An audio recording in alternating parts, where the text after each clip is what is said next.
Yeah. You excited? Yeah. He's pretty stoked. He's actually sitting on a set of race ramps right now with washcloths as padding. Yeah.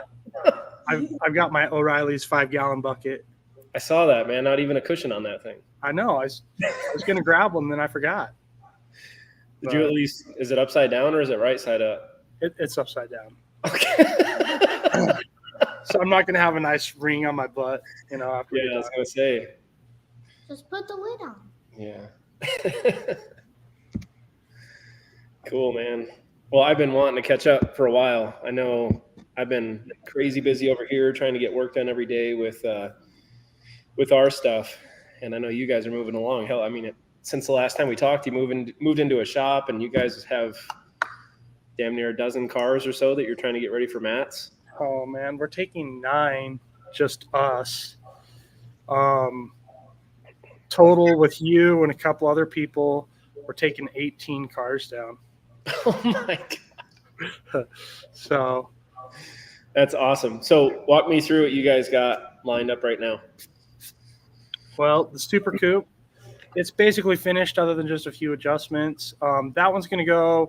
It's mainly going to be in like the project car area, and then my driver, the duct tape dart 2.0. That one, it's going to be in the project cars as well as autocross. And are any of these cars going with the engine that was in them a month ago? Well, I mean, none of the ones that I've built. Yeah. I mean, the engine may have been in them a month ago, but they've been out since. Yeah. Like the Super B, that one, the engine was pulled out. I went through, put new heads on it and everything like that, and put it back in. I haven't even fired it up. I'm just buttoning up the underneath. And then that one will go. That one's going to be kind of project cars at the strip / just advertisement for DD Auto and Salvage, as well as Shade Tree Vintage Auto. Then the Max Wagon will be there. That one, hopefully it will be there. The engine is currently being built for it. Is that back from the shop yet, or? No, we're still waiting on it, but there's going to be a huge amount of changes from when it was down there last year, or even when it was at Duct Tape Drags last year. Can we say what was done with the engine? Yeah, we can talk about that. Okay. So last year was just a basic. I mean, it was a built 440 with the cross ram and everything, so it looked like a 426 max wedge, 4-speed, and then it had an 8 3/4. Now it's got a Dana 60 with Caltrax. It's getting disc brakes put on the front, MSD ignition. It's got a new 500 stroker with aluminum heads, the correct max wedge heads. Basically, the only thing that's in it currently that was in it before is the 4-speed. Yeah, it's going to be a completely different animal than even at Tucson. At Duct Tape Drags, it had the Dana, but it had 354s in it. Mm-hmm. And we decided we wanted lower gears. So that one. I tell people all the time the story when you took me for a ride in that. It's like a death machine, man. Just the sound of it is the sound of it's amazing. But I remember when you hammered on it, there was nothing to grab. I think I ended up grabbing you when you started hammering on it. And I just remember when we took off at Tucson, you're like, "Holy shit!" Yeah, that car. It was rowdy before, and it's going to be.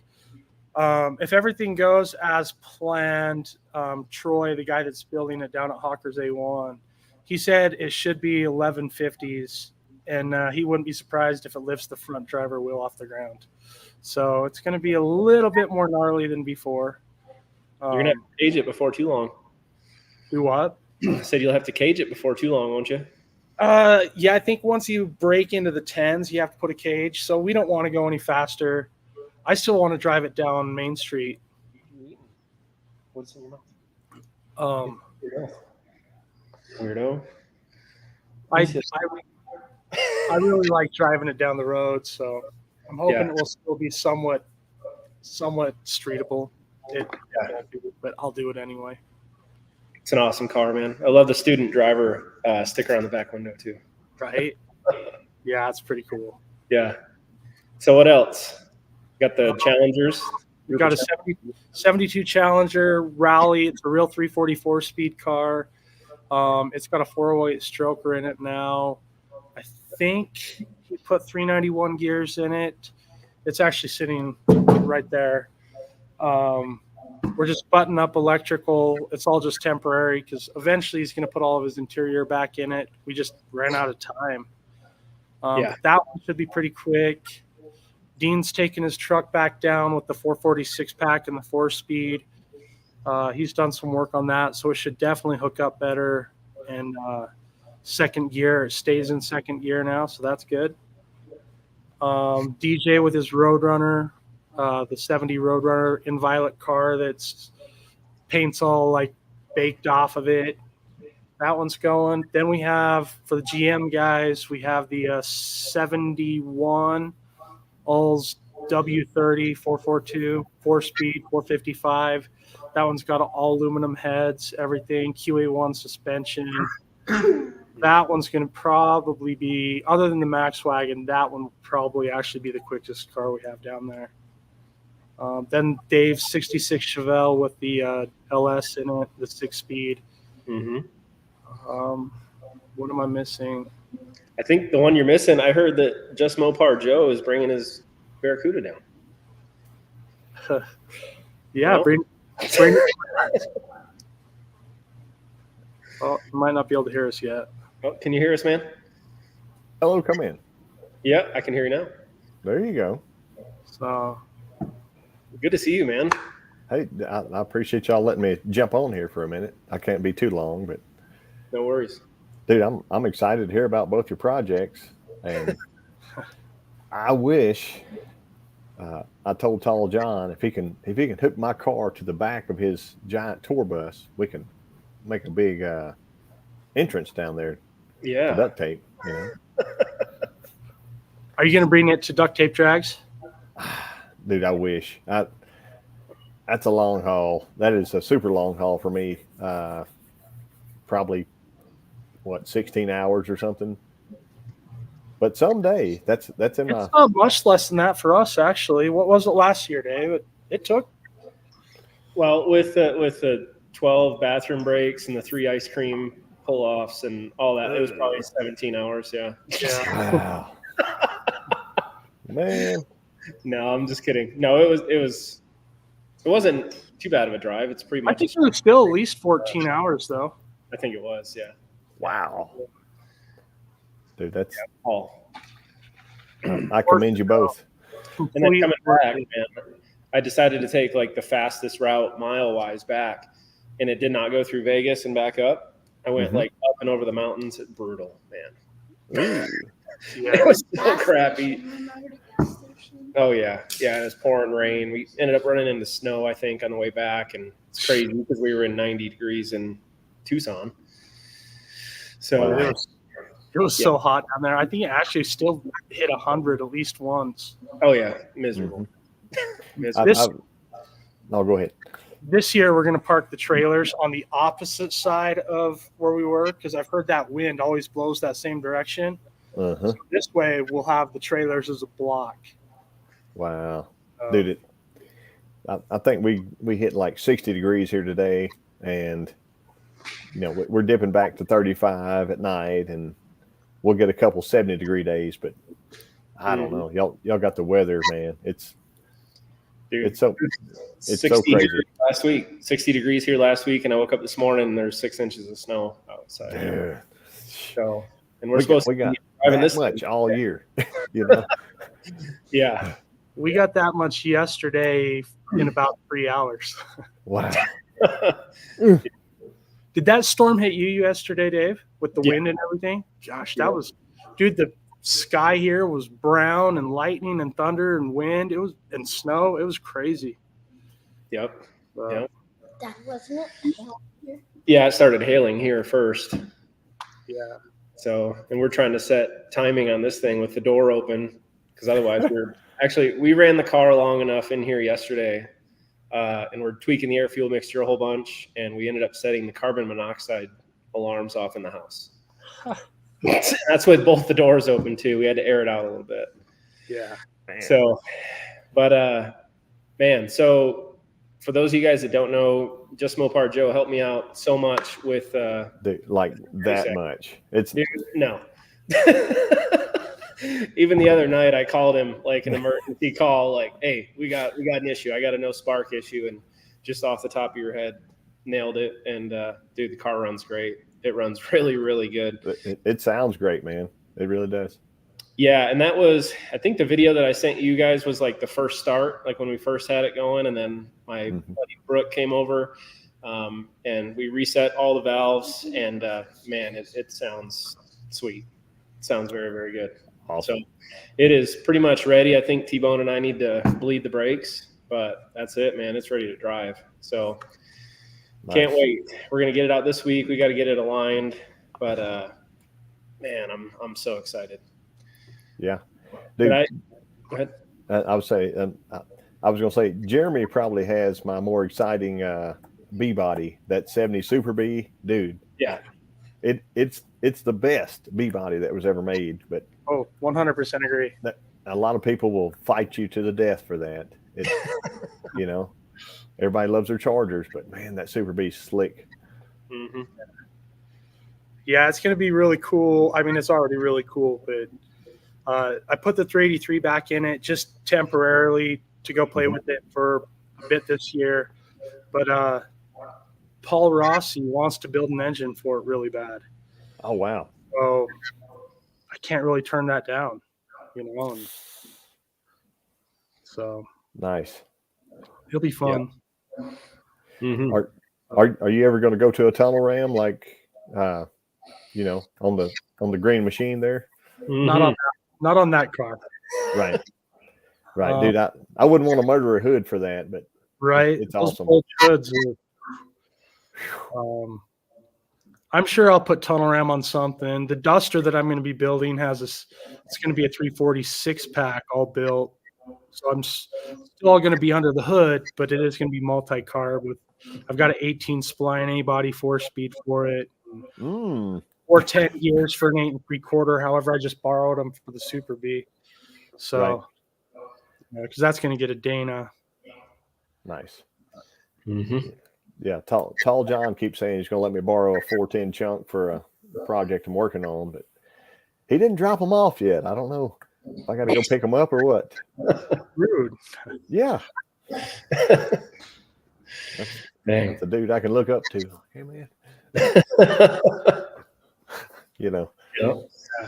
So what project are you working on, Joe?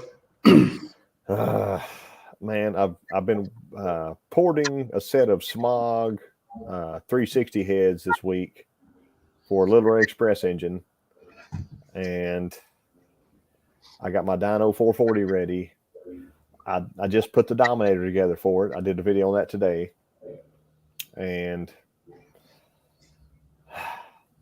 yeah, I got a couple paint projects coming in. I got a 70 Roadrunner to paint. I got to finish putting quarters on it, and my 86 Ram Charger I've had forever. I got to get that done for the guy. So lots of projects, just not enough time. Yeah, sure. It's always something. Yeah. Well, dude, you pump out the videos, man. Kudos to you. Dude, Cranking them out, man. I think, well, my new one comes out tomorrow of this whole full engine build on the first start. But and this last one's been 3 weeks. Wow. Basically built the whole car and got it running and damn near driving in that time. So, dude, you got some good help there. That's what you know, inspires me. I got a 4-year-old and a 2-year-old, and I want them to like come on and get out here, but my son keeps trying to carve the car up with a wrench, and I'm like, oh, God, stop now. Yeah, I know. I got to be careful with the impacts around him, man. He'll all the damn, you know, all the lug nuts off everything in the driveway with it if you don't watch it. The other day it was dimple dyes. He was dimple dyeing everything. So he's into it, dude. The holes. Oh yeah. Oh yeah. Yeah, don't remind him. No, We'll start it later, buddy. Oh, there's Chris. Super, man. Hey, Chris, I'll send you a link, man. Hop on here. Yeah, I can't see the chat on StreamYard, so I'm trying to figure it out here. But okay, I've got on my Johnny Mopar t-shirt, so that's all that really matters. Saw that, man. Mm-hmm. It's an early edition. It's got the bitchin' on the back. It's awesome. Yeah. With the best looking B body on the back. Second best. Yeah. Yeah, I'll also disagree with you on that. Right. Yeah, dude. 68 Charger is probably my second favorite, and then whatever other Chargers exist. But yeah. Roadrunners are cool, you know, for sure. So I'll start going through here. If you guys have any questions for any of Joe or Jeremy or anybody, drop them in here. But I get this question all the time, man. When I can get to finish the beater. So the CUDA and the Charger, we're going to start in on the body and paint work on that here after Matt's. So excited to get that one going. Let's see. More of like, hello, everybody. Here we go. What trans did you go with? I don't know who that's directed towards. But we're running the 727 that was in that 66 Fury, Jeremy. That's what I'm going with. Oh, is that what you're using? Yeah. Yep. Did you check to make sure it wasn't cleaned up with sandpaper? Between whatever was on it and whatever T-Bone did to it, I think it might have gotten 2 Rust-Oleum rebuilds done to it. Boom. So, but I tell you what, though, when it shifts, though, just even shifting it under the car and then up and, from the driver's seat, it is much more crisp than what the other one was. Like you can push it and pull it and it just goes, into every single gear. And I know when we were in Tucson, we had issues with it, like jumping gears and stuff, like with the shifts, where the linkage was just super loose and wore out. So yeah, it's a whole lot better now, but I don't know anything about it yet until we get into it. But Joe did send me a reverse manual valve body setup for it. So we'll probably get into that. So, not saying we got extra time, but we have about a week and a half. Yeah.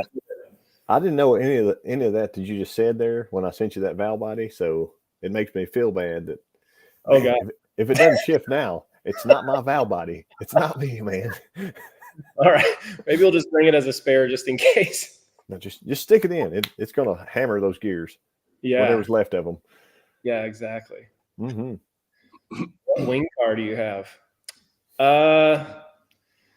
So I'll tell you, I don't know, Jeremy, if you can talk about yours or not too, but we're planning to build a Superbird.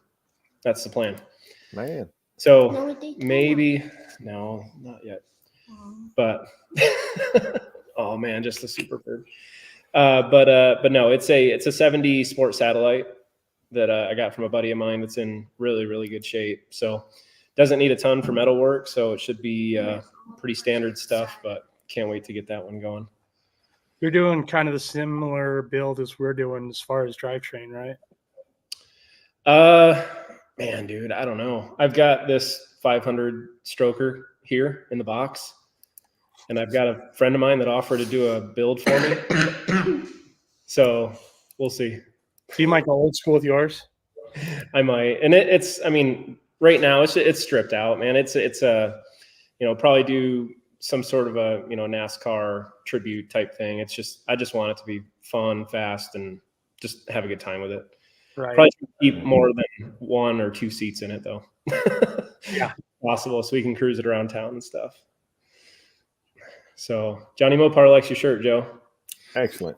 He did send it to me for, I guess I don't know what it cost in California, but in Arkansas it was free. So there you go. Right. There's probably $50 there. Yeah, I bet. Cool, man. So what else, fellas? Jeremy, you're in a new shop. Indeed. I'm jealous. Well, because we have so many projects we had to get ready, I needed a shop. So we got this shop. It's a 65 by 25, I think. And 5 cars with working rooms. So I've been here all day, every day, pretty much. Mm-hmm. Man, that's awesome.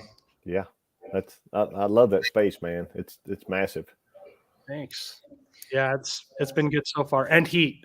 So like last time, you could see my breath when we had this live, and I was all bundled up, freezing, and now here I am with a t-shirt. It's awesome. Yep. Yeah, last time we were on here, he was like shaking, talking, teeth chattering.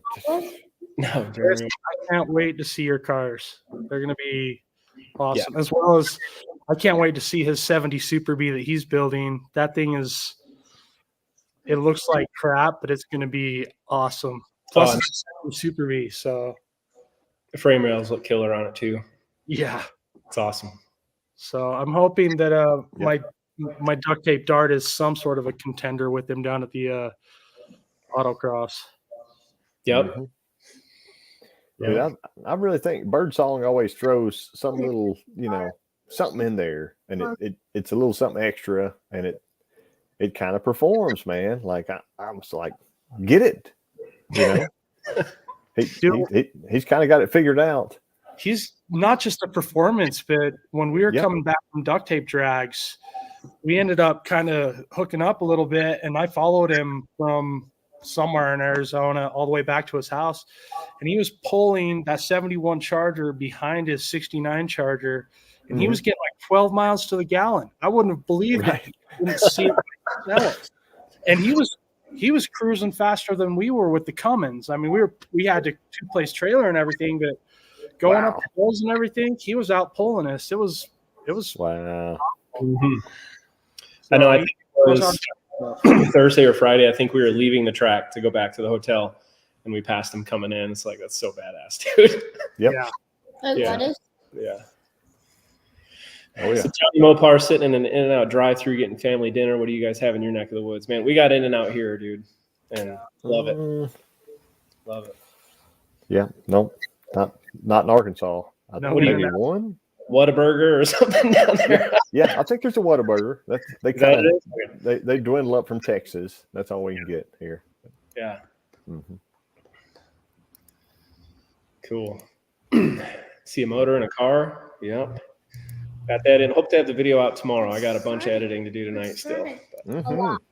I don't want to start it. We're gonna blow these speakers out, dude. What speakers? So I know you guys saw the text, but man, I was rolling pretty hard. Friend of mine, he's probably 7-8 houses down, and when we did the first start on it, it was maybe like 7:30 at night or so, and dude fired up right away, and then he ended up texting me, and he said, "Dude, I was watching a show, and I heard that all the way down here." Sorry. And I was like, sorry, not sorry. Did it sound good at least, or what? And he's like, "It sounds like you're gonna make it to Matt's." So, boom, man. I'll tell you, the last few weeks, man, I know, Jeremy, you feel it too, but stressed the hell out, man, trying to get it ready to go. Just did way too much between Tucson and now on it. And, it's at a point where not a whole lot just bolts on anymore. You know what I mean? So but Amazon has saved my ass on so much stuff, just with fittings and little knickknacks and things that I need in a day. And, we get overnight delivery here for a lot of stuff. So it's really helped out a lot. Yeah, dude, I would say I looked at Summit today for some simple AN fittings, like a -6 to -8 or whatever. And it's like $18. And I'm like, man, for one fitting, come on. Plus $11 to ship it. And yeah. Yes. Dude, yeah. And see, there's Brad. He's an awesome dude. He actually made me a run stand and brought it to my house. Awesome. And he was the first one to tell me about, your channel. And it's like, dude, okay, I'll check it out, whatever. Like, holy crap, man. You like, I've been bothering you forever about body work and anything else. So you brought up your run stand. Yep. And it looks like you're in a very residential area too. Do you got good neighbors there? Yes. Dude. Okay, good.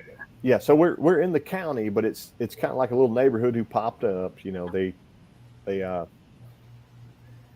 me get on the right screen here so I can see myself. Like everybody's cool. There's no noise ordinance or anything. You can do whatever you want to, but I kind of walk out and they're like, hey, I got to run this engine for like 20 to 30 minutes and break a cam in. And the guy, most of them's like, yeah, man, sounds good over here. I hope the rods stay in this time. And this time? What the hell? Like, yeah. What was last time? Right. But it's all good. Everybody's happy. But yeah, I haven't really pissed anybody off yet, but I just know that it's loud as shit, man, all the time. Between hammering and you get out the impact chisel or something, and it sounds like a damn machine gun's going off in my shop. So, yep. That's life, man. They need to get used to it. Yep. Seems like it's a lot of these people that just don't have hobbies themselves. So. Yep. So Chris wanted to bring the 71 to Matt's, just not enough time. He's bringing the Super Beater, the NASCAR, the Aspen General, and the RK Rally Duster. That's awesome. So that Roadkill Rally Duster. 2, 3, 4. How many cars? Like they all just flow in. Awesome, man. That's legit. Yeah. Well, the nice thing for Chris is he only lives like 5 miles from the track. So. Oh man.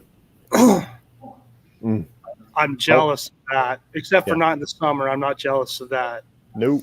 Way too hot in Vegas. Yeah. Say it's a home game for him for sure. So. Yeah. So Nick's Garage, I know between you, Joe, and Nick's Garage, man, I don't know if there's better engine content on YouTube, dude. You guys cover damn near everything. Uncle Tony's got a lot of good stuff too, but I got to get a narrator like Nick has, so he can, today on Just Mopar Joe. I think that every time. You kind of coined that phrase, though, man. All right, Mopar people. Yeah. That'll be my next T-shirt. Just get it drawn anywhere. You should. So Johnny Pence from Johnny's Garage. Last year we took the CUDA, the 71 CUDA, to the car show in Evanston. So, man, I don't know if it'll be finished by then, but we'll for sure have something there. Johnny, what's the date on that? I'll go. I think I saw a video. I think right now he's doing what he needs to do permit-wise to the city, and I think he has a city council meeting. He actually is the one that kind of runs the whole show. Ooh. Yeah. So he may have dates. Johnny, toss them in the comments if you would. But good show, man. And last year there was a ton of cars out there. So, and July 27th, Evanston, Wyoming, Main Street. It's a good time. Jeremy, you should come for sure. I'll try this time. I was going to try last year, but I just couldn't make it. But this year we'll have some cars that run and drive. So, yep.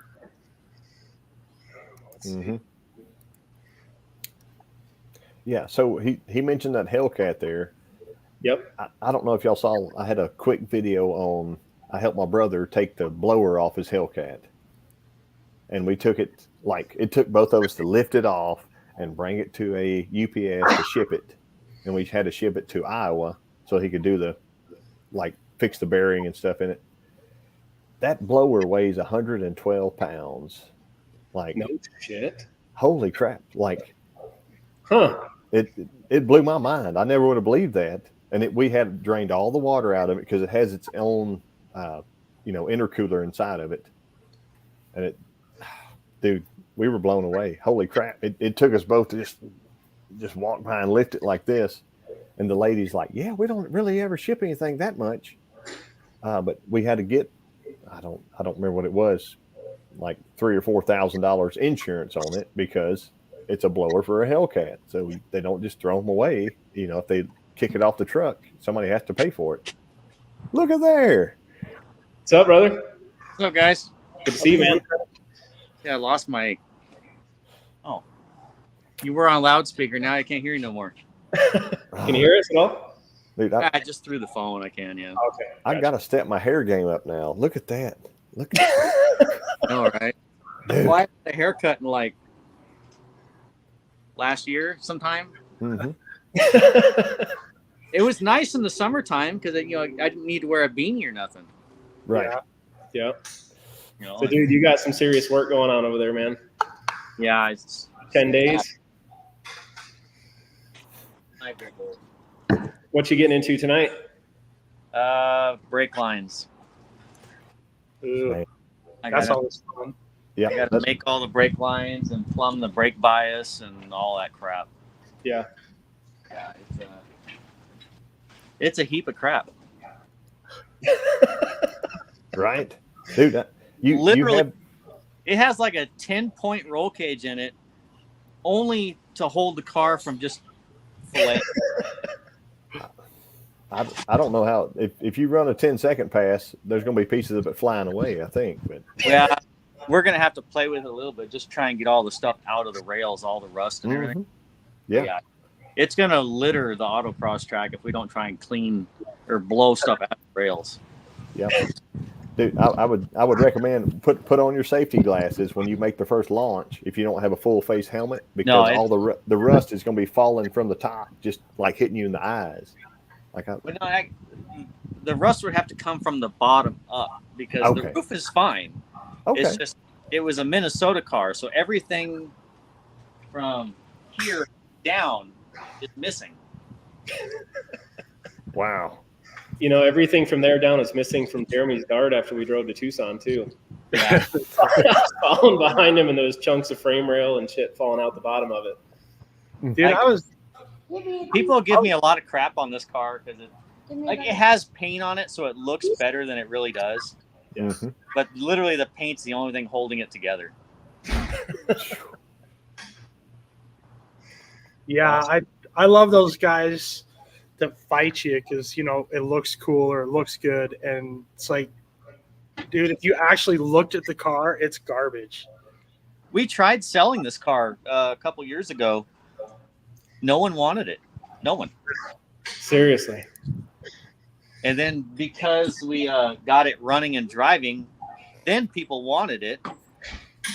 You know, and now there's more people that want it. They're like, I've had several people message me like, "Hey, are you going to sell that thing for $5,000 like you did with that duct tape?" I was like, no. I texted you and told you if it's for sale for $5,000, I call it. Oh, yeah, that's right. Yeah, you did. Yep. Yeah, several people were wanting this thing, but you can't. I mean, even with we've penny pinched as much as we can on this thing, and you can't build a car for. It's hard to build a car for under $5,000. Yeah. Oh yeah. Yeah. Even garbage, it's still even an A body. Let me say. Yeah. You know. Yeah. Well, the Aspen, I actually have only $3,000 out of my pocket in that car. Mm-hmm. That was with buying it, but I had people donate probably like $1,500 worth of parts. Wow. You know, but that was literally no machine work. I mean, I welded the pistons together. I mean, everything on the engine was just pokey, smoky unit, backyard, no machine work, and it was still, decent money in that car. Yeah. Right. You know, We had a question come through. Said the welded Aspen's pistons, are they going to last? The pistons. Yeah, they'll last. Actually, it runs pretty good. I mean, if you think about it, it's a cast piston is just molten aluminum, just poured into a cast. That's all it is. Mm-hmm. And so when you weld to it, you're just melting aluminum onto what it was before. Sure. Yep. Yeah, but that motor was such low compression, even with the 1/8-inch dome on it, it's still below the deck. Wow. What year of 318 is that? What? What year is that 318, or is it the original one? Shoot, that's a 360, son. Oh man. Actually, no, it's a A 440. big dog. No, the 360, I think it's the numbers motor. Okay. So it's 77. So yeah, right there in the prime of low compression shitbox motors. Yeah. Yeah, we calculated the 440 that was in the Sadie, and it came out to like 7.93 to 1. So we figured. So, Did you put like quench combustion chamber heads on it or something? It's got 440 source heads on it with the Keith Black piston. So it went from 160 in the hole, I think, to 160 in the hole to How far in the hole is it? 16 thousandths. 16? No, you should be around like 9.5, 9 to 1. Now it is, but Oh, yeah. before it was 160 in the hole. Yeah. So it was. You could have put a hand crank on it and started it. Mhm. Just spin it by the balancer like that. Yeah, literally you could. Yeah. Mhm. Is that the same? Is that the same block as when you got it from me? Which one? Oh, that it is. Yep. Oh, okay. Dude, the inside of that thing was amazing too. I just dingleberry honed it and threw it together, man, and it ran sweet. So excited to get it out and drive. I know. Doesn't look like you got any snow down there, Chris. I think we got 6 inches of snow last night here, so kind of put a damper on the first test drive. But yeah, it's just been super windy here. Yeah, it should start to be nice. So I don't know if it's like it where you guys are at, but anytime Vegas gets a weather change or like a season change, we get like horrendous winds that come in, and then you're in the next season. Wow. So it's now transferring over to spring. Yeah. Man. Weather last year for Nats is pretty good though. Like Yeah. It was a little windy, but it was pretty mild compared to Tucson temperature wise. Holy cow. Yeah. Well, Tucson wasn't bad. I was dying, dude. Oh. The only bad thing about Tucson is the shitty air. Like the air quality is so bad that cars from Vegas to Tucson, cars are like a half second slower. Really? Wow. Even though their elevation is only like 32 or 3,300 feet, their DA is always like 5,000 plus. Dude, and your 71 ran pretty fast in Tucson too. What's that? I said your 71 Charger ran pretty quick in Tucson too. You know, I was actually disappointed when after it went 12.7. And the whole way back, I'm looking at the time slip. I'm like, man, that's freaking slow. I was like, why is this thing so slow? And then, but I didn't really like comprehend. I'm like, once I got back to the pits and everybody else was like, wow, that thing went quick. And I'm like, it finally dawned on me. I'm like, oh yeah, this motor's a piece of shit. Actually, that's not too bad for a piece of shit motor. Like I was, the motor was blowing up every pass. Every pass it got worse and worse. There was more smoke coming out the valve covers every pass. Man. When it was a 361 base, wasn't it? Yeah, it was a 361 that someone had hogged out hogged it out an eighth of it. No, 180 thousandths. Good Lord. So what was left there? Like, what is that? A 370 something? I don't know. It was so paper thin that we were worried about blowing the sleeves out of it. Uh-huh. And so we were debating block filling it. And then when we finally got coolant in it, the oil pan instantly filled up with water. Ugh. And somebody had put a sleeve in it, but they didn't machine the sleeve right at the bottom. So all the water just poured out the bottom of the sleeve. Wow. And so I just went to Home Depot and got a whole bunch of tile grout and just filled the whole motor with tile grout. But during the duct tape drags, the block got so freaking hot that it went nuclear, and the plastic line that goes into the block for the oil pressure gauge, it actually melted where it meets the block. That's just how hot the block got. Man. So it looked smokier and smokier every single pass, and then that last one, seeing it, oh shit, it blew, but then it was something so dumb, you know? Yeah. Close. But the engine was it wouldn't have gone one more pass. Two rod bearings were spun. They were actually welded to the crankshaft. Well, that'd be a good engine to just go ahead and throw in the scrap heap and never look at it again. You don't feel bad at all. Oh man, no, 361. I kept the crank rods and pistons, and then everything else just went into the garbage can. Or well, no, it went to the dump. Yep. And for duct tape this year, the 71 hopefully be running 11s. Mm-hmm. So, Chris, I followed you on Instagram. Like, I saw you welded the pistons up. How do you cut, like, do your final cuts to try to make them equalized at all? Or, I mean, how do you, like? Oh, easy. I got out the belt sander, and with my eyeball, I went.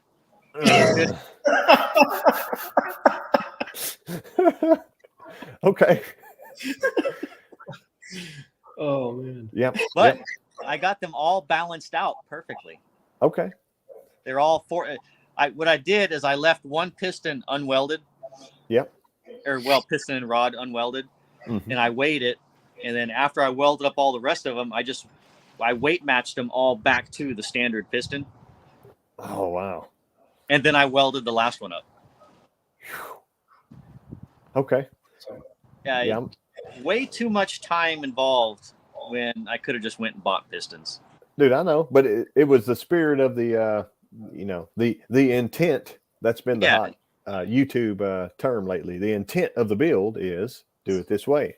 So you should have seen the amount the aluminum rod as I was welding into the piston. Mm-hmm. It's just, it could have been like, I think it was like 6 feet of rod just melting into the piston. Feeding it. Yeah, just feeding it in there. Mm-hmm. You're holding 3 of them in your hand at the same time and trying to. I actually should have done that. Yeah. I've done worse. But you know what's funny? So I took the pistons to the machine shop to get the wrist pins line honed, because after welding them, the wrist pins tightened up on them a little bit. Mm-hmm. I mean, 7 of them I could still rotate, but one was tighter. And so I just put an X on the rod. I'm like, well, if one's going to blow, it's going to be that one. Mm-hmm. And then, but it broke in fine and ran perfect. But I took it to the machine shop, see if they could line hone the wrist pins first. And then they looked at the pistons and they were like, yeah, we're not touching this.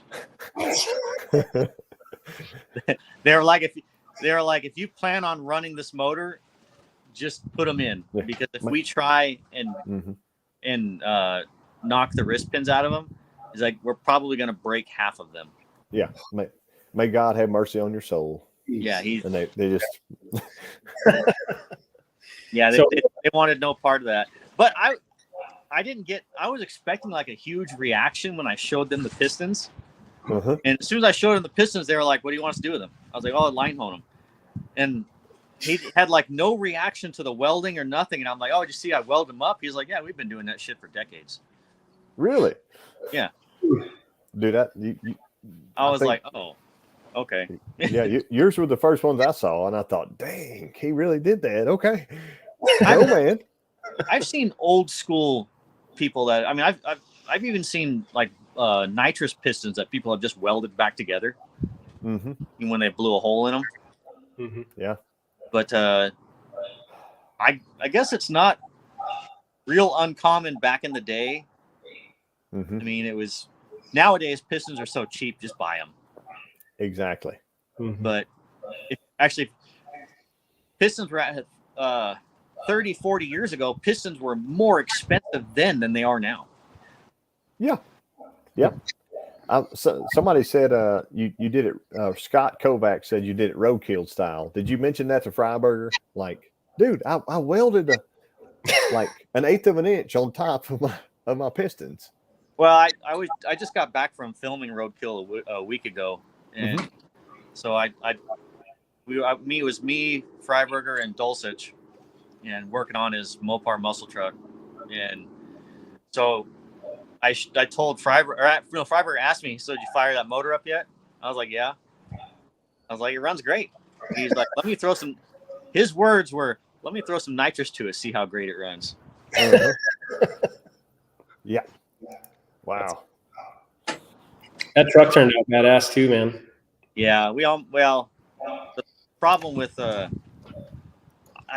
lot of people don't realize that they literally build those cars. They only have 4 days to do it, and the last day is usually like the payoff day. Mm-hmm. And even when we're filming, it doesn't even start till like, I don't know, I want to say like 9 o'clock, 10 o'clock in the morning. because the camera guys got to get all set up, and then they got to figure a game. And there really is no like game plan. It's pretty much on the fly, and there's no scripts, there's no nothing, and pretty much the director just comes up to me, comes up to Freiberger, and goes up to Dulcich. All right, what do you guys want to do today? I was like, well, I need to do this, I need to do that, and so they go with it. But and as we're filming during the day, sometimes everybody has to stop what they're doing because somebody will do an interview about a certain part.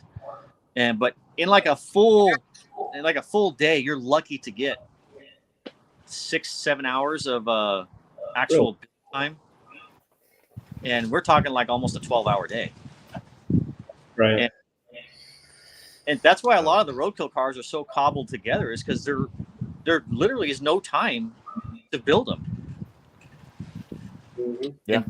Dulcich's truck is such an elaborate build that it's taken 2 episodes. Man, I'll be the first one to complain. Was that not a Gen 3 Hemi I saw in the picture? Yeah, it is. Dude, like, they have a plethora of big blocks and small blocks that any of them could build and throw, but I get it. Like, I Gen 3 swapped my 70 Challenger, and I've driven it 1,000 miles, and I'm like, man, I wish this was a freaking big block now. I really do. Like, I've got miles of wire and harnesses. I've got stuff strode everywhere. I tried to clean it up the best I could, but it's like, I wish I would have went big block, because I could have had 100 more foot-pounds of torque, and the amount I spent on, like, all the swap accessories and all the crap and the flywheel, the oil pan, the engine mounts. Well, I could have afforded aluminum heads, any aluminum heads I wanted, for that amount of price. And, the $1,250 worth of MSD stuff I got, the intake was $800. Like, I kick myself now, but. Well, Dulcich's truck has turned into the most expensive build in Roadkill Garage. Wow. Okay, I'll believe it. The reason they did that Hemi, though, is they have sponsors, like Holly and all these other guys. And Holly wanted to do an episode with this standalone system. Mm-hmm. And so they came up, they snowball, and they came up with the idea to use that truck, with that motor. Right. And Dulcich had that motor since 2000. Actually, Dulcich has had that 5.7 since 2004, 2005. Right. And so he's finally getting to do something with it. Yeah. Mm-hmm. When we were actually going to put the motor, this probably won't be on film, because Dulcich didn't want it to. Right. But when we were going to put that motor in the truck, we test fit the headers first on the engine. Mm-hmm. Well, Dulcich put the cylinder heads on the wrong side. So the engine had to be torn back down. I know, dude. I probably did the same thing. Like, it just all that little crap. Yeah. Everything's different, That one. Brad, so the director was filming, and Dulcich was like, "No, I don't want this in the episode. No. And the director's like, "No, we're gonna get it in the episode." They got like probably 15 seconds of it, but I don't know if it'll make it or not. Right. I think Freiberger spent more time on Instagram than he did on the truck. So what engine are you putting in the beater, Chris? What engine is going in the beater? It's a 440. Okay. Is it the one that was in it? You did the drive up in Minnesota? No, that was a 383. We were going to use that motor, but for some reason it's locked up. I have no idea why. No clue. So this car actually isn't mine. This is my buddy Mike's up in North Dakota, and he had a 440 that so the machine shop that did the machine work on this block, they didn't line bore it right, and so the crankshaft actually sits in the engine crooked, and the rear seal will not seal. If you put a rope seal in it, it'll seal for a while until the crank wears into the seal on one side, and then it'll start to puke. And so we're putting a new rope seal in it, and then putting that in the car in this because you can't use that engine in a street car. It'll just leak oil too bad. Wow. So, but for autocross and duct tape drags, it'll seal long enough for those events. Mm-hmm. I'm kind of bummed you got rid of the milk crate seat, though. Yeah, they wouldn't allow it. Yeah. Jerks. Yeah, Right. I know it was a tire. Safety rules. Yeah. Is there anything special for tech for the autocross? Yeah, it's just safety stuff. Okay. Yeah, seat belt. If you have a roll cage, you have to have a helmet. Yeah. So I know your car's got bars in it, so you have to have to wear a helmet. So yeah, it's just roll cage, have to be a helmet. Battery has to be securely mounted. You do have to have all lug nuts. You can't have one missing.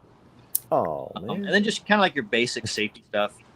Okay. But in tech, this is their tech. They give you the paper. You just go fill it out yourself and go past. Mm-hmm. That's the tech. But they do ask that you do the basic safety stuff. Yeah. And any loose items have to be removed from the car. The first time I took the rally duster on the autocross after rebuilding it, as we were building the car, beer here, beer there, just throw all the cans in the car. Yeah. Well, the first time we took it on the track, it littered the track with beer cans. Fell out of the car through all the rust holes and everything. Yeah. So he comes over to me and he's like, "Hey, can you take all the beer cans out of your car? They're littering the track." Just for today. Listen. Yeah, you do have to have all loose items out of the car. Mm-hmm. Passengers are allowed on the autocross, right? Yes. Yeah. But if you have a roll cage, the passenger has to wear a helmet too. Got it. Mm. So you don't have a cage in yours, do you, Jeremy? I don't. No. Okay. I was going to put one in, but then I decided I wanted to have all the seats in it.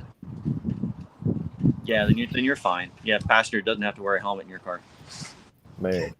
Remember when I went to Tucson, going through tech, the guy had asked me, he's like, "All right, so just go ahead and test your neutral safety switch for me." I was like, "It doesn't have one." He's like, "Okay, check good. All right, let me see your battery tie down real quick." And totally skipped over. I think the only thing they cared about was a battery tie down and an overflow bottle. See, they were failing people for no neutral safety switch and no battery hold downs. Like, Really? they failed me for no neutral safety swwitch. So what I did is I went back to the pits. I cut the wire for the starter wire, and I zip tied a part of the wire to the shift linkage and a part of wire to the trans tunnel. So when I would put it in park, the two wires would touch, and I could start it.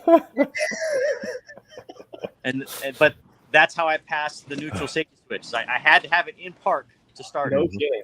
Oh man. Man, you just beat the government right there. That's really good. That's But once they gave me the sticker, I ripped all that out and just twisted the wires back together. mm-hmm. Mm-hmm. I heard there was actually an accident there. Somebody's safety switch failed or something, and they hit somebody on the last day.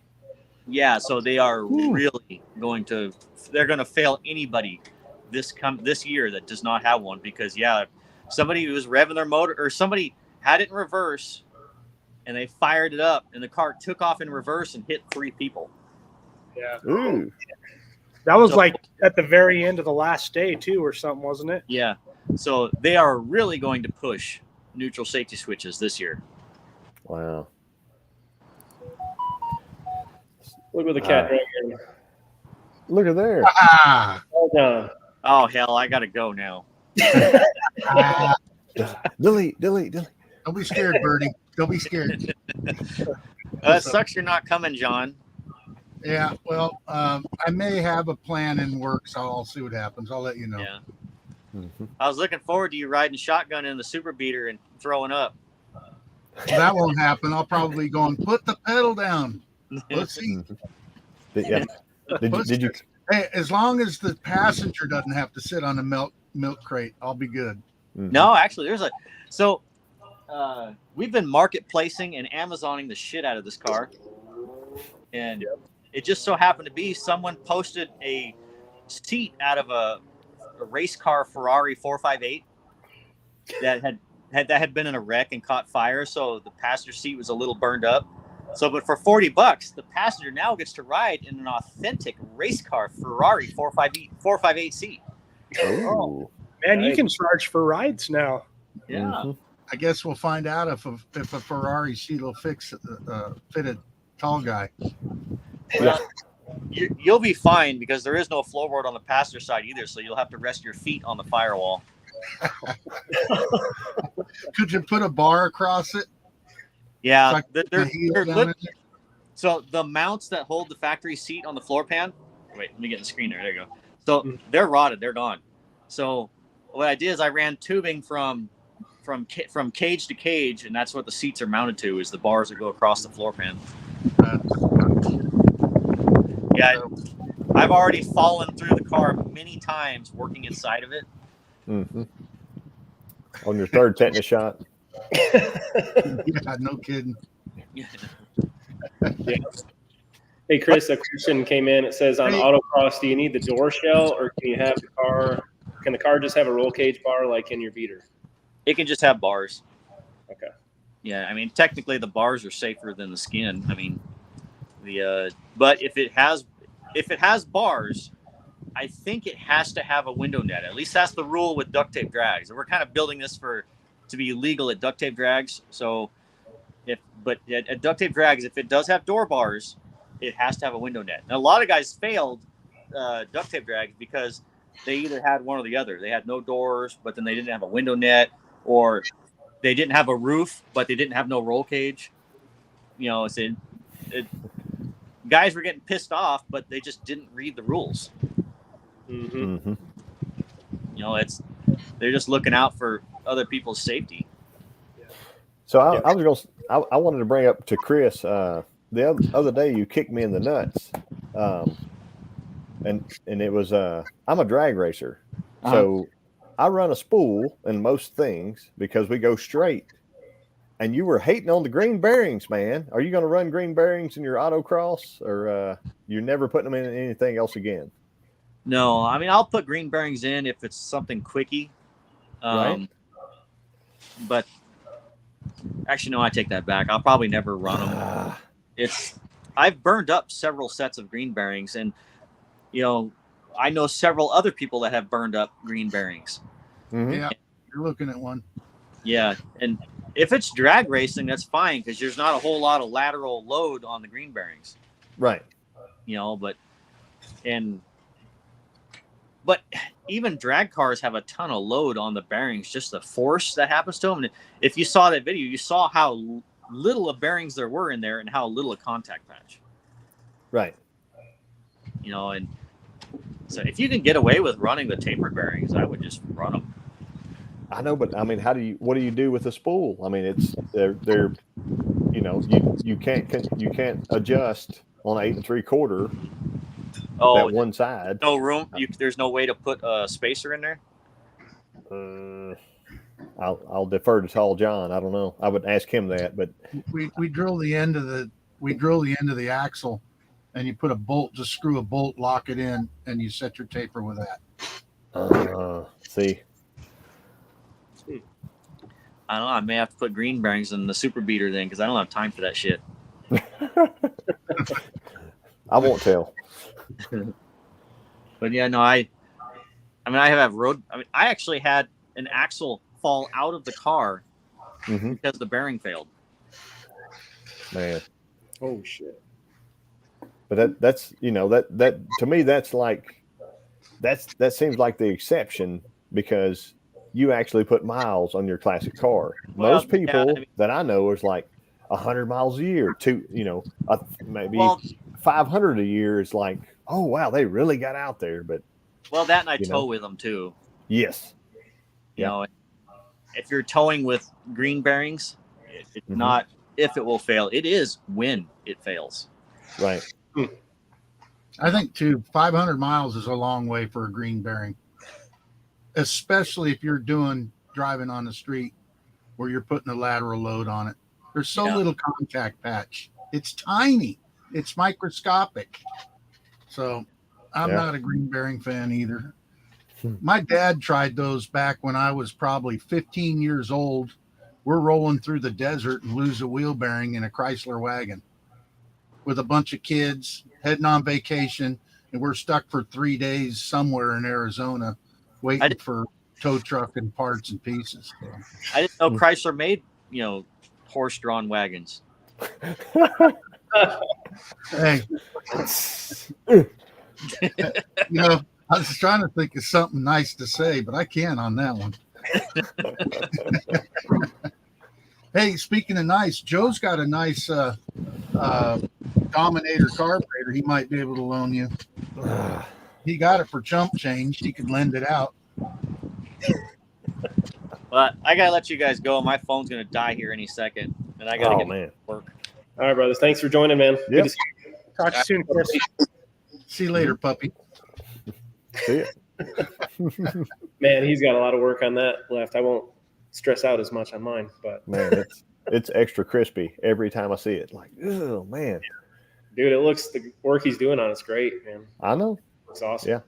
Yeah, he's hitting it in the right spots, but it's one piece at a time, like eating an elephant. All frame, race cars that are built, they use the square tubing and the round tubing is the full support system. All the body is hung on hangers. Everything is done. Yeah. There's nothing that's held together by pans and quarter panels and things like that. Yep. So he just basically putting a race car frame inside of a rotted out pile of junk. So yeah, I mean I've seen cars before that people were going to throw them away, and it's like no, like we'll use that for a tube chassis car, and all they have to do is just shave, the full unibody out and lay the shell down and weld to anything that's left, and you just hang the car around the frame. Yeah, it's nice. Well, that's what they call it in racing, is hanging a body. So got a comment here that said Buddy's axle came out at 90 and destroyed the entire back half of his road runner due to a green bearing fail. Check it out. It's the Reuben. Yeah, yes. It's Ruby. Unfortunately, I put green bearings in the back of the Super Bee today because I changed the differential and had brand new axles with brand new green bearings, and thought they're here, so just threw them in. I would fly it and watch it. It'll be fine. It's going to be until it's only not temporary anyway, so it's going to do just fine for a few weekends. Yeah. There you go. But you're going to hear it. It's going to start to roar. You're going to know it's coming.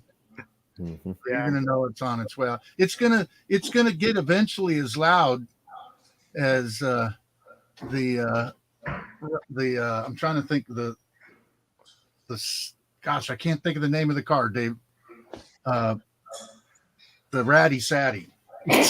Oh, Wow. That loud, and then you'll know, Jared, what the hell's going on. You're going to go, man, that bird song was right. Them green bearings stink.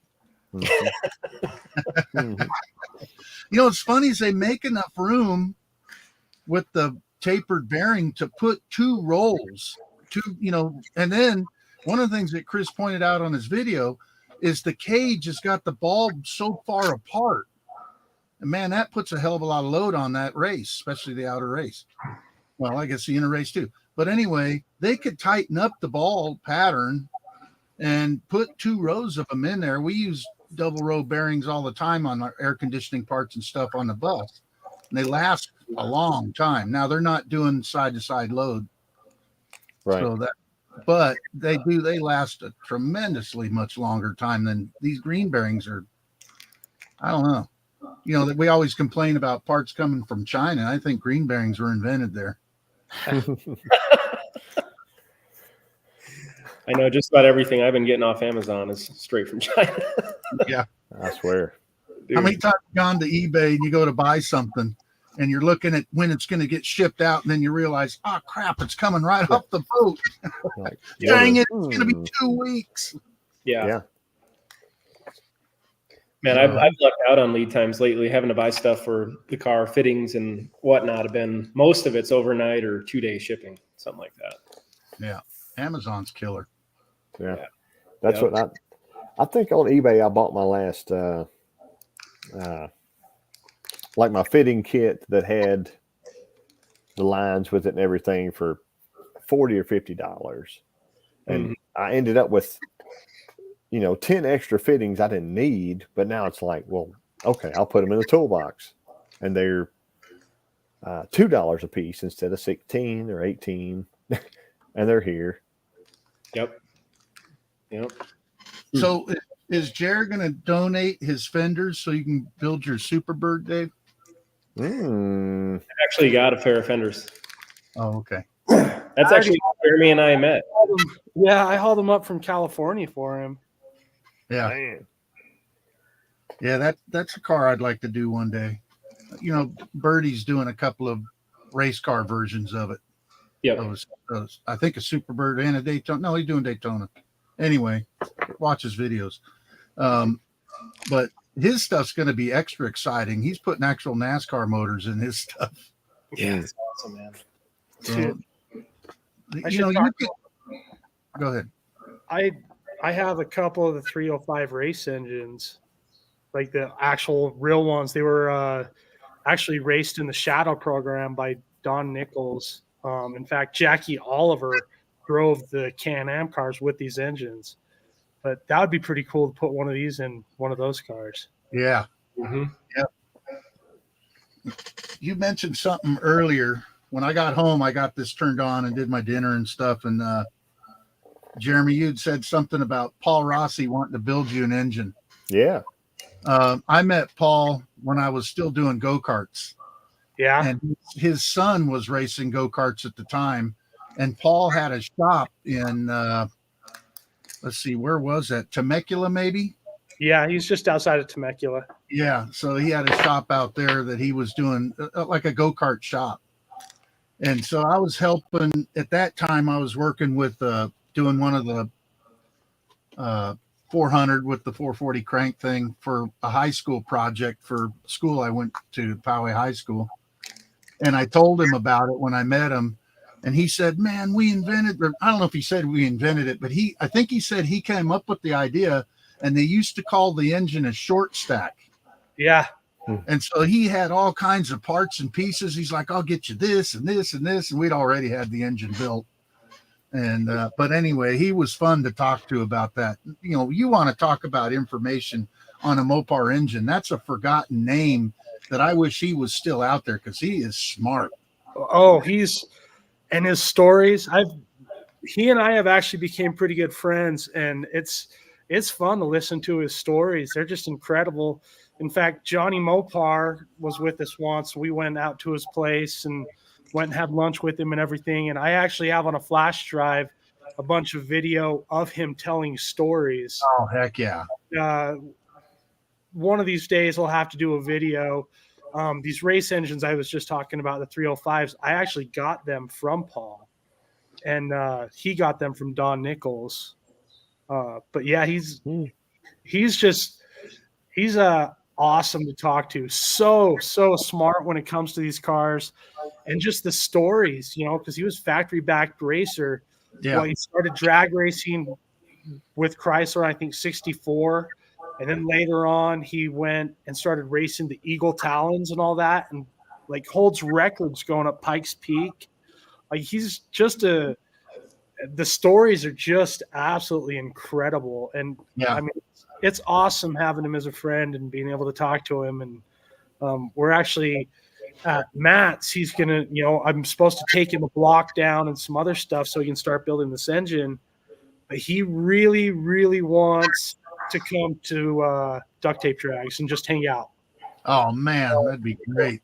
So he may be coming out and just hanging out at Duct Tape Drags. We're hoping to have the 440 built for the Super B by then. So he'll be out there probably riding passenger or even driving the Super B. And it'll be kind of cool because there'll only be a few people know that Paul Rossi's driving that Super B down the drag strip. They won't even have a clue who that will be. Yeah, he was a hero when I was in high school. Just a few articles in some hot rod magazines. And I was a Mopar guy all the way back then. So I'd see the stuff that he was running and the types of records and the times he was running. He's the first guy that I saw running 800 horsepower engines with a 904 trans. Yeah. I'm going, wow, that's incredible. And then of course he gave the explanation of the lighter rotating weight and all that stuff. And that made a lot of sense because doing go-karts, you want everything as light as you can. Yeah. And so, but he's a great dude. I didn't get to spend as much time with you, but if he's out there, I'm definitely going to come up to him and say hi. He can't forget who I am. Yeah. No, we spoke several times, and he just wants to come and hang out right there with us. So I'm sure he'll be. I mean, Paul, he likes to talk to everybody, so I'm sure he won't be just in our area. But he wants to come down and just hang out. I don't think he's even going to bring a car or anything. He's just going to come and enjoy it. Well, see, Joe, why you need to come out to the duct tapes? Look, John, I told him, I said, if you can bring your tour bus and pull my car there, I'll be there, man. It depends on if the bus goes. Yes. Yeah. If you can just, all I need is just a little, I'll sleep in the car if I need to, but you pull the car, and then I'll be there. I'll have a bus with 12 beds in it. You got to stay in the car, Joe. How many hours do you think it is for me? 16, 14, 18? Well, I don't know. Okay, so I left duct tape. I don't remember what day it was after the race. I guess it would be Monday, right? No, Sunday morning. So I left Sunday because the race is Friday, Saturday, right? I can't remember. See how old age sucks. Anyway, I left there. The sun was up, and I drove all the way to Texarkana, and that's when I saw you the next day. Okay. So it's not that big a deal. I mean, if you leave, when it's dark out, we would be in Tucson. So it sounds like we'll see you there, Joe. All right. Okay. Let me pack my bag right now. Yeah. So it's a little early. You're going to have to wait for Johnny to send you more shirts. Mm-hmm. Mm-hmm. I got my shirts, but just like my friend Joe, I get them so small that Jacob has to wear them. Right. You got to get a tall size. No, dude, I gave up on it. I've got my mom tells me in video, she's like, you really should wear some shirts that are a little bit longer because you're kind of a tall person. I get it, Mom. Thanks for watching. Okay. Showing off that lower back tattoo, man. That's it. Hey, so, I got the red stripe right there. Bam. After duct tape, and I drove all the way home, and I stopped at Texarkana for the rest of the night and then ended up at Joe's house. That's the first time me and Joe met face to face. And I got to admit, when I saw you walking out of the garage, I'm looking going, dang, he is pretty tall. Normally I'm looking at, and I feel like I'm doing a 45 downhill looking at somebody, and I'm looking at Joe going, well, I still can barely see the top of his head. Yeah. If I fluff my hair up enough, it's like the top of that refrigerator's a little dirty. Clean that thing off. Yeah. Joe's not exactly a midget, that's for sure. I mean, he had the car up on jack stands all the way to make it comfortable to work on the car. I saw, I recognize that. Oh yeah, man, I can't. It sucks.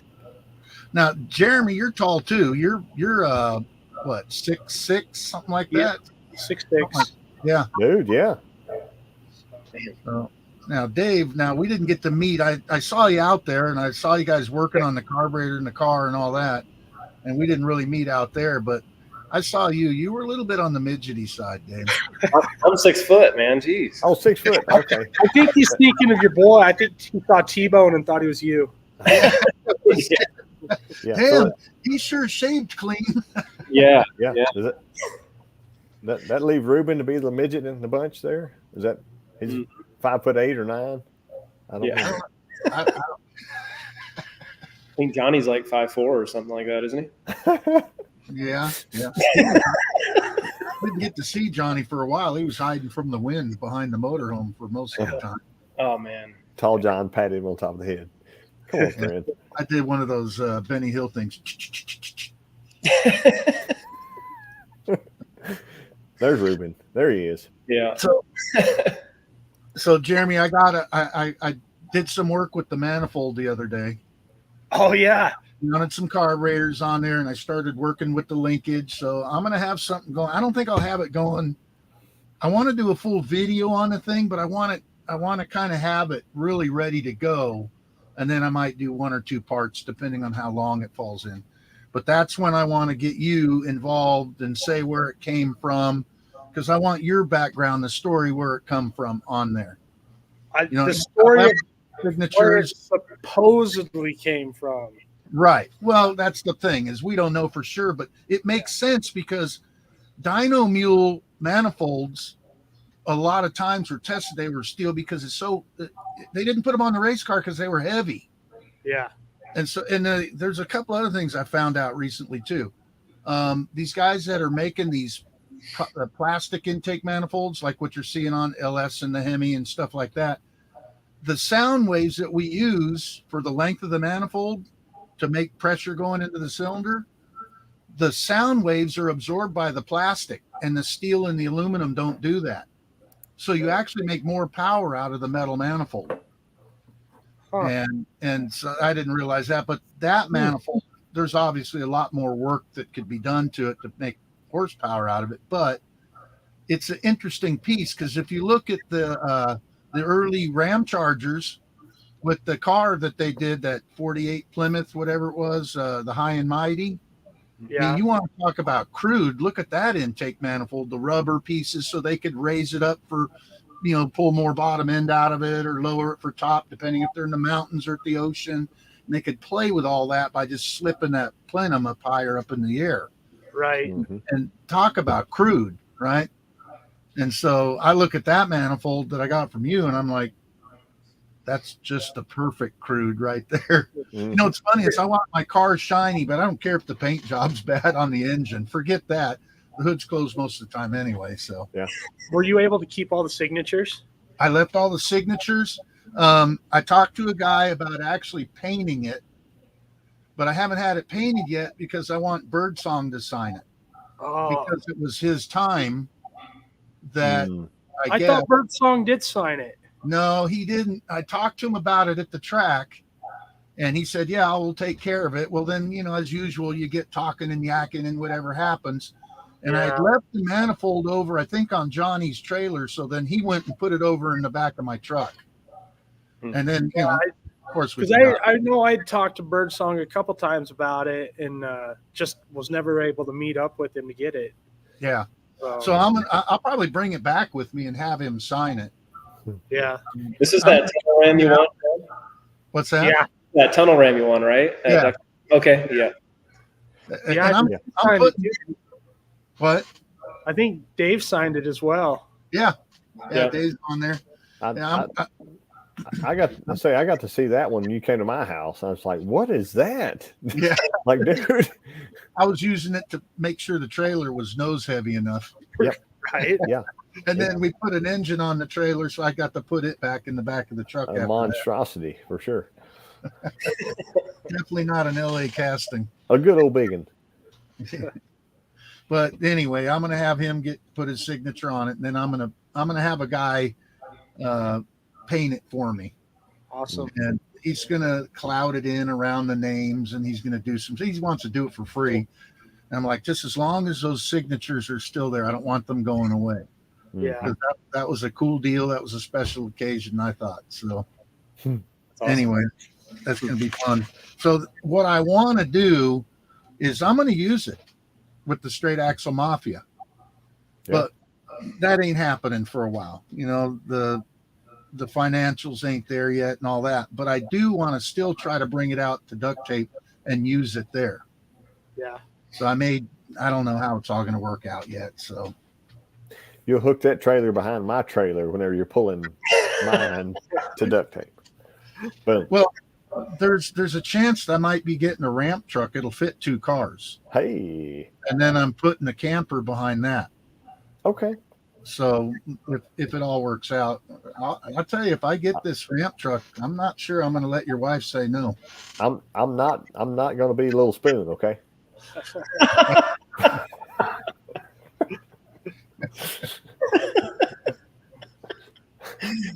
No response. Yeah. I don't even know what to say. Can we go back to your carburetor? Yeah, back up to the car. Yep. So are you coming to Matt's, John? No, I'm not gonna. Not able to? I might still, but as of right now, no. Okay. I have some bus stuff that's coming up that I'm not sure I'm going to be able to get past. So people get sick. That's the problem. Yep. Yeah. And I don't know. It's I don't think the guy's ever going to see this, but I really don't want to say it. It is public, technically. Right. But anyway, if things work out, I'm going to fly out. And if things don't, well, then I'll be next year. Yep. The second year in a row, I'll miss it. But the duct tape thing. If I have to kill my mom to get out there, I'll be out there. You and Joe spooning. Right. Can't wait. Yeah. No, let's not go back there. Hey, no. I love Matt's. Matt's is a lot of fun, but I do think the duct tape is more fun. Yeah. Dude, it sounds like a blast every time. It really does. I'm blown away with how casual it is as a racing event. Yeah. And everywhere is open to everybody. I mean, it was just so fun. And then, when the Freiberger and them do the on TV part where they're, the cars are coming through and the crowd gets to vote on it. I mean, that's just like so cool. Yeah. I just love the way it's done. And I don't know. And then, Birdsong, he's freaking hilarious. Yeah. Every time he shows up, like, remember when he brought the stockpile and he was pulling the oil to let some oil out. I don't know. He's going to have to tell us. He's on one of his videos. He opens the drain plug and the oil's hot and he drops it. And here's 10, 20 quarts of oil all over the parking lot. And he's got dirt piled up like a big dam trying to catch all the oil. Silly stuff like that goes on. It's freaking hilarious. It was a good time. It was a really good hang too. Just a lot of people out there. The comment that just came up, I'm trying to remember how many people we shoved in the Max wagon and then drove over to where everybody was hanging out. Oh, I saw his heads hanging out all over the place. Yeah, we had a few people.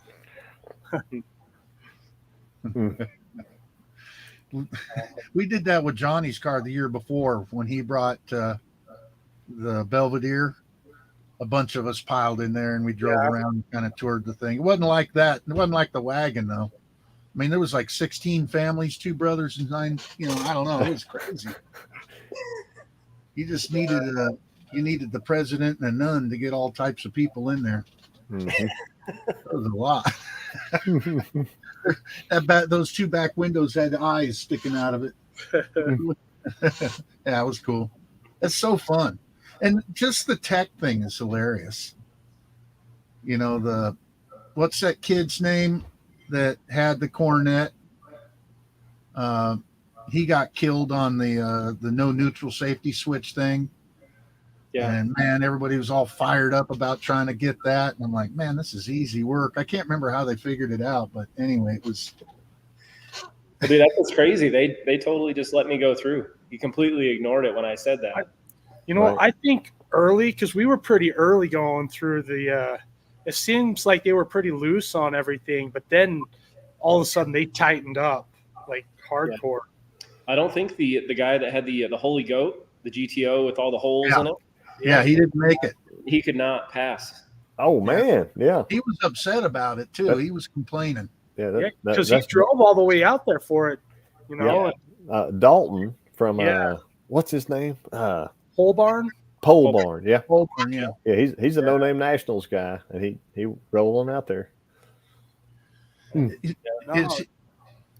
the guy had the old Pontiac with I believe did Pontiac make a 330 or 340 engine or something? Anyway, he had an old Pontiac, and he drove out the duct tape, and he was there. No, yeah, but he went to No Name first. He said he was there on Saturday and then took off and came out to the duct tape. That may have been him. I don't know. There's a bunch of bullet holes in the car. You could see through it. Dude, thing is something else to see it in person. Yeah, that's crazy. It needs a couple more. Then it'll be good. Or a crusher. Ruben, there's only one great person out there. It's not me. It's not me. But there's only one great person out there. That's you, buddy, Ruben. What's that, a little smiley face he's got on there? A little heart emoji. Yep. Yeah. Yeah. We went to stop by Ruben's house first, and they're trying to get the Coronet. Yeah, they did. Ruben did all the work, but they got it running and everything. Then we got the timing set on it, and just the air around everything, getting the cars loaded up and going the next day. And I don't know. It's just old school racing. Yeah. Nothing ran good all weekend too. Yeah. I think he got it down and started at 1540s and got it down to a 1520. And I mean, there's nothing in that car as far as money. You know what I mean? Mm-hmm. You got that motorhome engine. They put that aluminum manifold on, a set of headers. Anyway, 1520s, and we kept getting it a little bit quicker, but he run out of time. Oh. What is that? Gallon bucket got really hard, Dave. What's that? The bucket? Gallon bucket got really hard. Just flip it Hey, over. are you going to bring the F body out, Jeremy, to the duct tape? Probably not to duct tape, but it's going to go to Matt's. All right. So That's my plan. Is I'm bringing a Volare out this year to duct tape. yeah. So I'm putting a 360 in. It's got a slant in it now, so I'm going to put a 360 in it and bring it out. Is that your piggy bank build, John? That's the piggy bank build. Oh, yep. I got a bunch of that film, but I got a couple things I got to tweak on it. Mm-hmm. Yeah, it is cool, Johnny. I think this year for duct tape, I want to bring the Super B because hopefully we'll have the engine from Paul in it at that point. But definitely want to bring the duct tape dart. It's changed a little since you guys all seen it. It's got 100% sheet metal replacement. Oh, wow. So, What does that mean? 100%. Oh, wow. there it is. That's a little different looking for sure. Yeah. What does it mean by 100%? Yeah, you took a VIN tag and stuck on this car, and No, this is another real 344 speed car I had laying around. just laying around. Yeah, the blue one Man. the blue one was just so rusty. I was like, I can't build it in time for Matt's. Mhm. And so this one, I'm still calling it the duct tape DARP at 2.0. The engine and transmission out of the blue car is in this, as well as the 8 3/4. But it's now got large bolt pattern, disc brakes, full QA1 front suspension, Hotchkiss front rear sway bars. Mhm. And I'm going to take it down there and I'm going to race. I'm hoping to beat Chris with his Volare, Nice. but I'm sure he's a better driver than I am. I've never actually been on the autocross track. So, Nah. but plus 4-speed manual steering, it's going to be a handful. You get extra points for hitting cones. So Yes. mow them over. Just mow them over.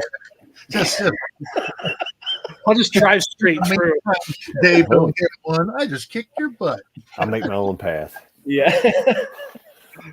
Mopar. Your dart cracked me up last year too, and I walked up and I'm looking at the engine going, well, it's a 340 intake manifold on there. And then I think Johnny told me it is a 340 car, and I'm like, well, what's going on? Oh, he's trying to get it into the beater thing. Oh, it said 318 or something. I forget. Yeah, What I put 18 plus 4 for 4-barrel and had the duct tape. And man, it sucked because I lost the water pump literally right before going into the beaters. So I hurried and went and parked it because I got kicked off the track and grabbed the Max wagon and pulled it over. And Freiberger and Dulcich, I was the last one through the line, and they let me in the bogus class. And unfortunately got paired up against that twin turbo LS Nissan that was Yeah. way too fast. I think he won it all, actually. I think Yeah. He was pulling off and running like 8s and 9s, right? I mean, like, Yeah. just unreal. So I had zero chance, but I still had fun going down the track. Well, the announcer in the booth when you were going down there with a dart, I don't know how many times, he goes, that car has made more passes than any car.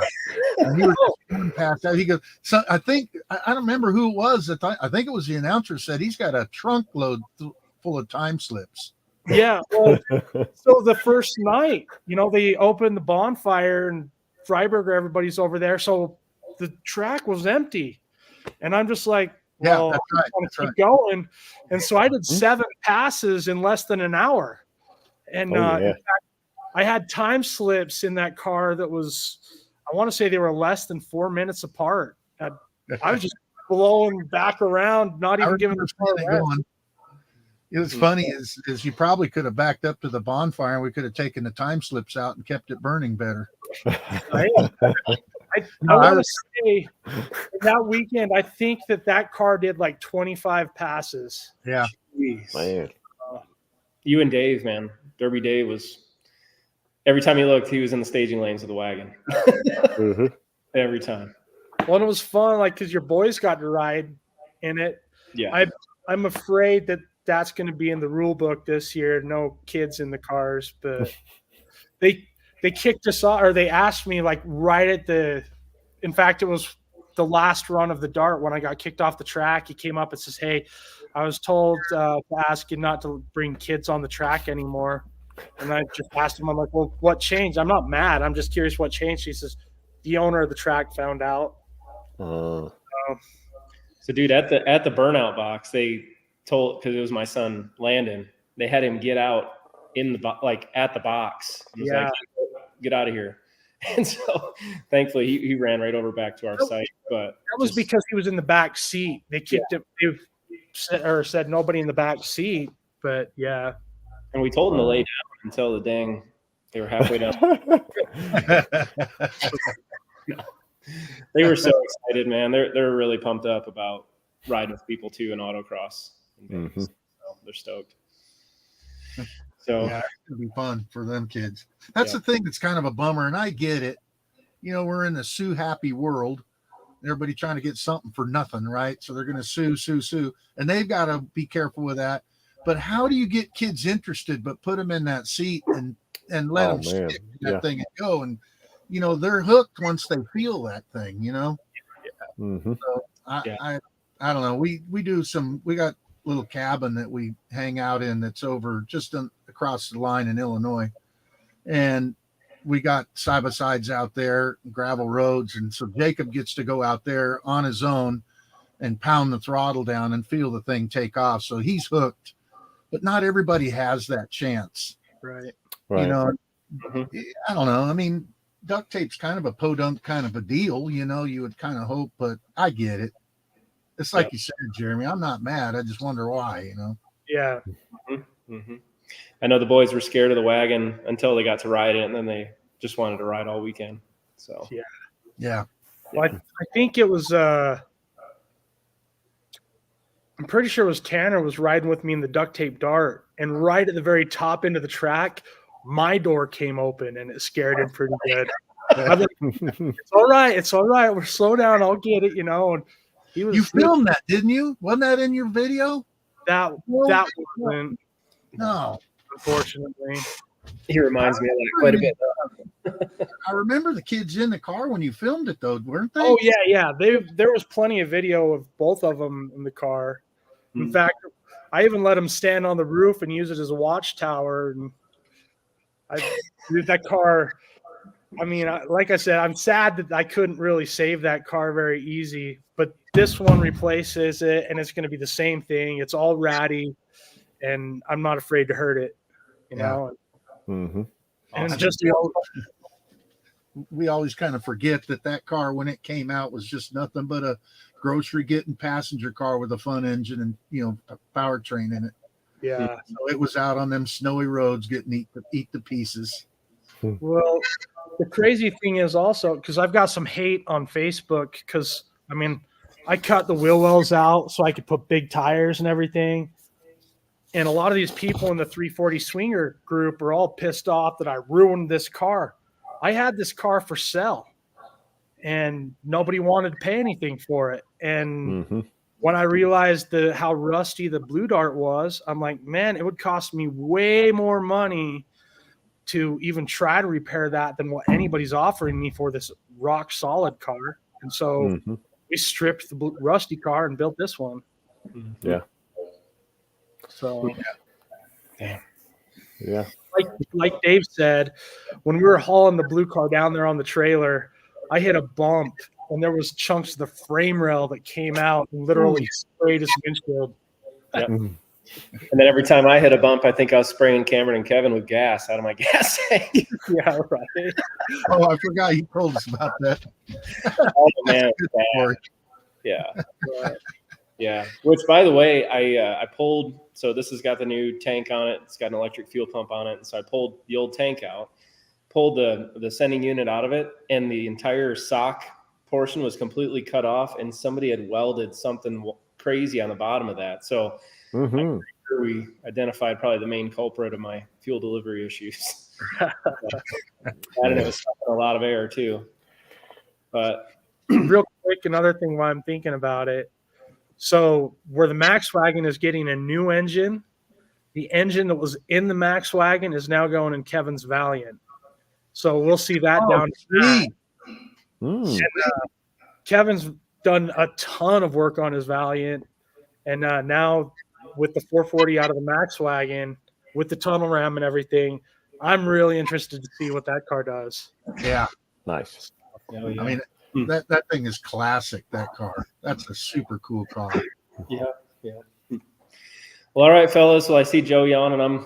I got a bunch of to do tonight, man. We've been on here for an hour and a half. Yeah.